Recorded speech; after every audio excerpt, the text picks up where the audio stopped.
Bitcoinâ's $12,000 resistance barrier shows its strength. NTV4X.com News ID 10DC4F 2 minutes ago. The pioneer cryptocurrency continues attempting to move past the overhead resistance that is defined by the $12,000 level.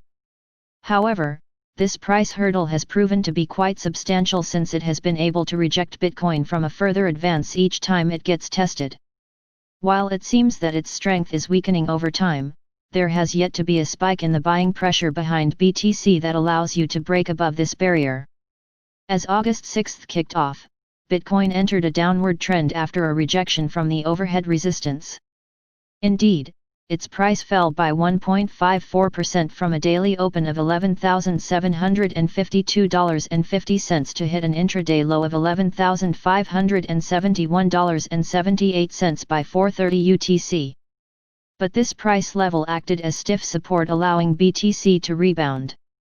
NBSP. From this point on, the flagship cryptocurrency began to trend upwards.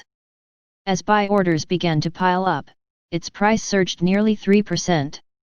By 19:30 UTC, Bitcoin was hovering just a few dollars below the $12,000 resistance level, but failed to break through it.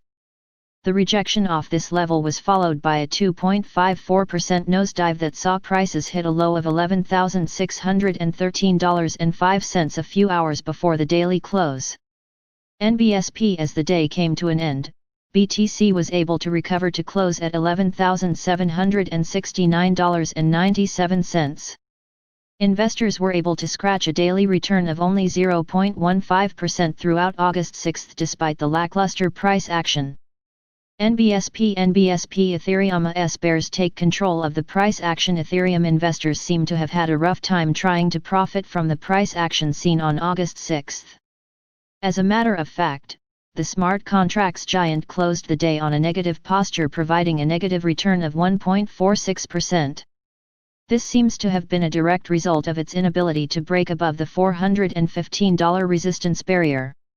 NBSP. Indeed, Ether was rejected off this price hurdle a few hours before the day started. Such rejection was seen as a sign that ETH was poised to fall further, and this theory came throughout the day. NBSP, the second largest cryptocurrency by market cap, opened at $400.94.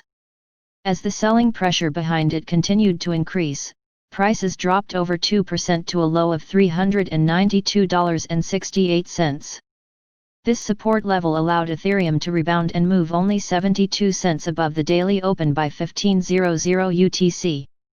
But the bears seem to have been in full control, pushing Ether back down. NBSP. ETH then took a 2.75% nosedive to hit an intraday low of $390.60 just 1 hour before the day came to an end. Sidelined investors appear to have taken advantage of the low prices to get back into the market and allowing prices to bounce back. As a result, Ethereum closed August 6 at $395.10. NBSP. At a make or break point, the two largest cryptocurrencies by market cap appear to be sitting at pivotal points in their trends. Although the uptrend seen since at the beginning of the month may indicate that a new bullish cycle started, this has yet to be confirmed. Breaking above their respective overhead resistance barriers could be the catalyst that sees them rise towards new yearly highs. It may even mark the beginning of a new uptrend towards new all-time highs. NBSP. Until this happens, investors must pay close attention to Bitcoinâ's $11,500 support and $12,000 resistance. For Ethereum, the most significant price range to pay attention to lies between $350 and $415. A move below or above these crucial price hurdles will determine whether a new bull market has begun. If you want to read real-time news, text messages to MT5 Expert Advisors page at https://m.me/mt5.expert.advisors.